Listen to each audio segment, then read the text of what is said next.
Do you want more?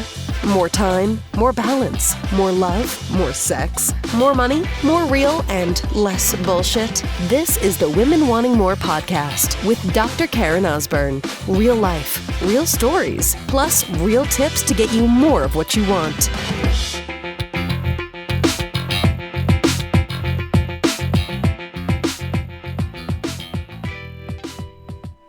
So as I record this episode right now, sister, it is a few days after Christmas, and I had received a gift from my husband, Ed, which is something I'd actually asked for. We've been together for 24 years now, married for 16. It gets a little hard sometimes to come up with some original and unique gift ideas. And so I said, babe, I would really like a nice watch. I don't have one. I'd like a nice watch. I've had a watch in the past, which is like, okay, and I wore it for like forever, for about 5 years, but I don't really have a nice watch. My husband collects watches, and so I know that, he would get me a great watch. So I opened up the gift on Christmas, and it is this beautiful Omega watch. I know it's a very expensive watch, and I open up and I look at it, and what was crazy is that the thing that I had asked for, the thing that I thought I wanted, suddenly, as soon as I open up that box, I totally changed my tune, and the stories began. And the stories began something like this. You don't really need this watch, Karen. Like, this is just too much money to spend on a watch. Again, back to the I don't need it. Where am I going to wear this watch? Who am I to have this watch? I don't deserve to have this watch. And it's crazy, right? Because on others, could spend all the money in the world on experiences for myself or my family. But there was something about this watch. I was just like, instantly, my whole understanding of expansion, which is as you begin to expand in different areas of your life, it means that you begin to level up certain things, even like the external things, where you live, the car you drive, the clothes you wear, the watch that you wear. And this was just the next level of that. And I knew that, like I get that. And I got that. And then it was like I open up this beautiful watch box. When you buy a really nice watch, like it comes in this like big box and it's like a whole presentation of it, and open up and instantly it was like a switch, like everything just changed. And so, my husband's like, let me take a picture of you. I'm like, and I have this picture of me, and I'm like, look at, I'm putting it on. And I mean, a small piece of this was it wasn't really a watch that I thought really fit me. It's just more of a classic looking watch with Roman numerals. And I was like, it's not really, seems like a lady watch to me. But anyways, so I'm like, thanks so much, honey. This is so nice. And then I had a conversation with my husband, Ed, a little bit later that day on Christmas Day. And I just said, look, this is what I'm feeling like. I feel really weird about it. He's like, what the hell, honey? Like, you deserve this. This is a great watch. Like, you're keeping this watch. I'm like, okay. And I still was just having like a really hard time with it. And I posted something about it on Facebook the next day. Now, I really held back posting this because it's like, so here I am saying, oh, my husband got me this beautiful, expensive watch. And like, I don't really want it.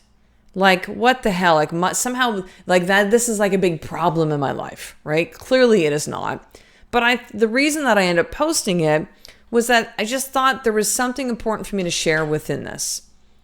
And what I experienced and what I knew to be true suddenly, and what I teach my clients, suddenly I felt very out of alignment with that because I wasn't living that. And I had this guy that I follow on Facebook. His name is Dan Meredith. Awesome dude. He has a book which is How to Be Fucking Awesome, which is a fucking awesome book. And he had put something about this watch and a story that he had about it, and how when he first went in to get this watch when he was still personal trainer years ago, that they really judged him and how he looked. And even though he had the cash saved up to buy this watch, they basically judged him and said, this isn't really for you. And he walked out of the store, and he went back later when he had a whole lot more money and got this watch. And so I saw his post. I was like, you know what? I'm going to post about the watch. I'm going to post about this. So he did. And I realized that, and there was one thing that he said to me, because he saw my post about it, and he commented back, and he was like, that's bullshit. Keep the fucking watch. You deserve it.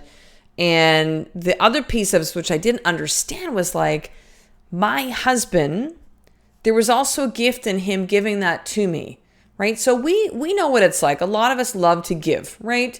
We love to give gifts. We like the reaction. We know that someone's excited about it, or they're surprised, or that you put thought into it, right? There really is, as much as it sounds very cliche, there really is a lot that we get back from giving.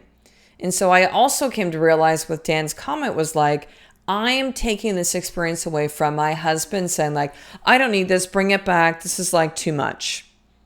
I was robbing him of that experience of giving that gift to me, to his wife. And how he had told me later that he went into that store like 3 separate times. The same store that I actually got a beautiful watch for him just 2 months ago on his birthday. And he loved it. And I remembered him saying like, honey, this would be the watch that I would want.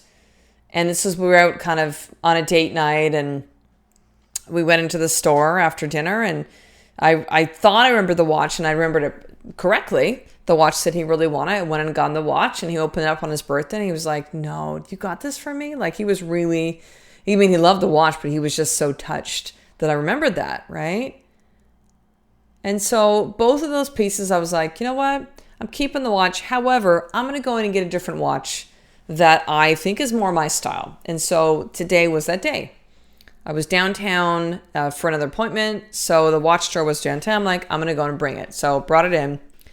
And they're like, well, let me show you another Mega watch. And Mega is a brand in which my husband has now educated me a little bit, which is a little bit more known in Britain. And it's a little bit more traditional, I would say, at least the ones that they had here in this store.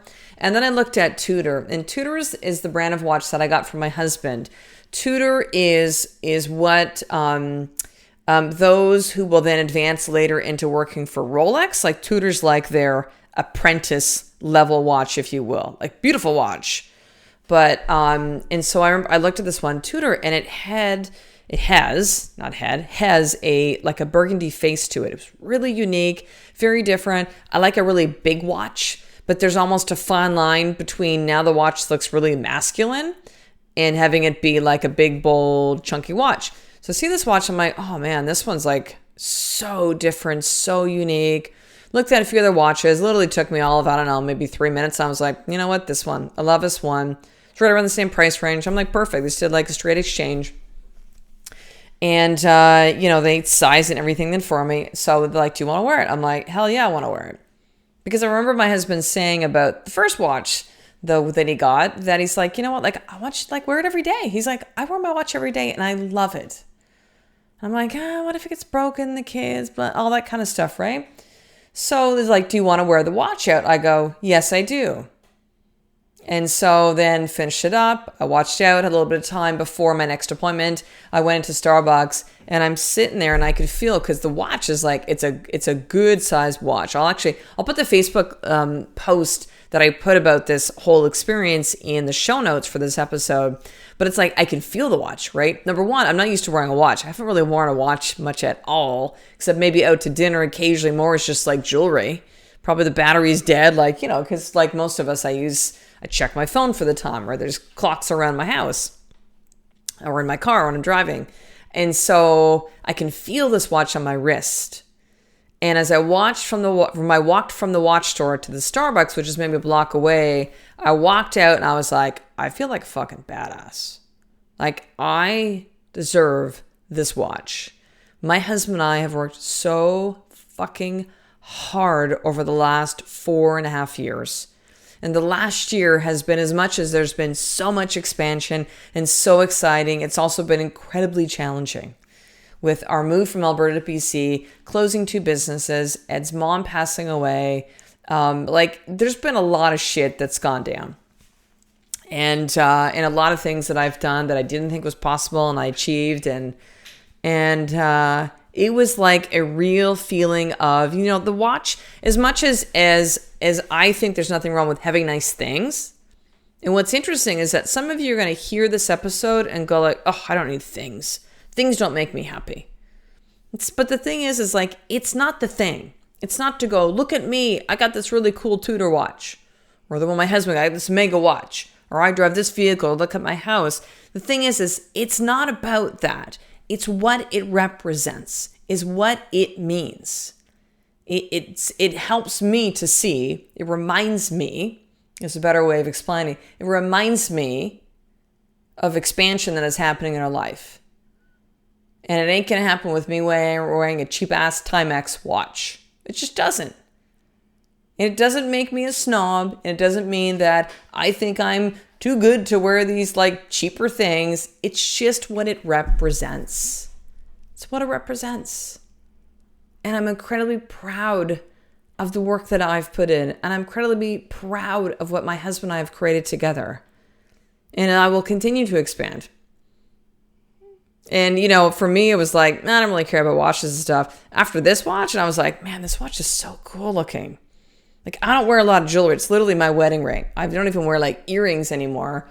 Maybe a necklace sometimes, but not really any big deal. And I had this watch on. I walked around. I'm like, fuck, I'm going to start collecting watches, man. This is awesome. Like, I love this.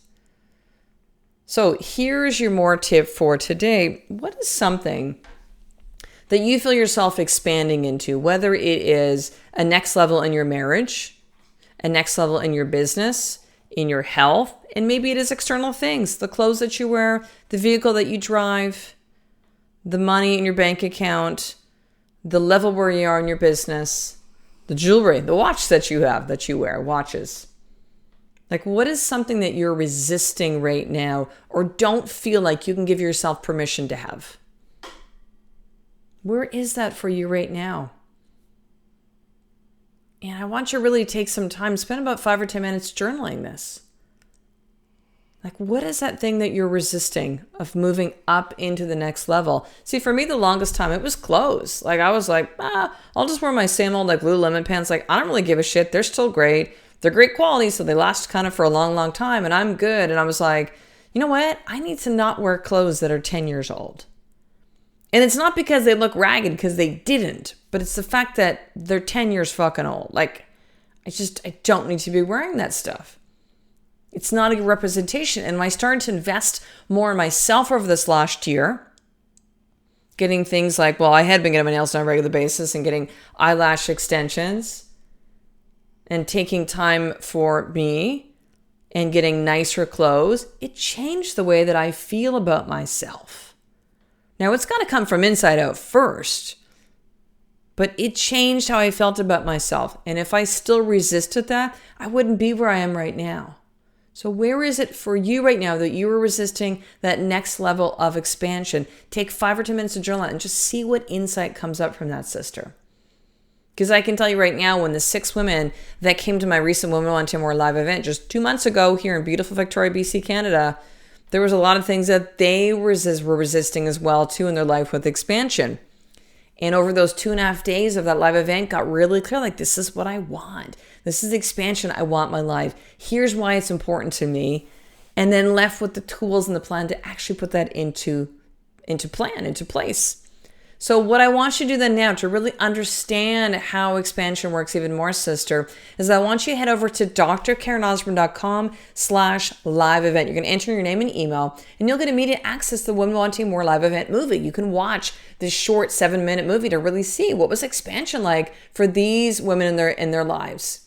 And then you're going to see as well 2 interviews of the women after the event, 4 to 6 weeks afterwards. Like how that expansion is still continued for them in their life and how what they learned is still continuing on, even 4 to 6 weeks after. I might even do like a 4 to 6 months after, so you can really see what it's like and the intensity and the results that came from this experience. And if when watching this movie, watching the interviews of 5 of the women, you're like, man, like I really need to be at the next event, then you'll be able to click on a button that says, I want to apply for the next live event. You'll go into a form, which is about 7 questions.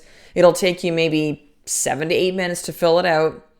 And then you and I will get on the phone within the next 2 to 3 days and have a powerful conversation to apply. Because yes, this is by application. Not everyone's a fit, and that's okay. But we'll really see if this is something that will serve you in your life and if you're a fit to be one of the last remaining seats for, as I record this next live event, which is actually in about 4 weeks. It'll be in January 2017. So that's over at drkarenosborne.com/live event. So I will talk to the next episode, sister. A life of more, just one step away from you doing the fucking work every single day. I love and appreciate you. To get the show notes of each Women Wanting More episode, including the How to Get More tip, subscribe to the newsletter at drkarenosburn.com/newsletter.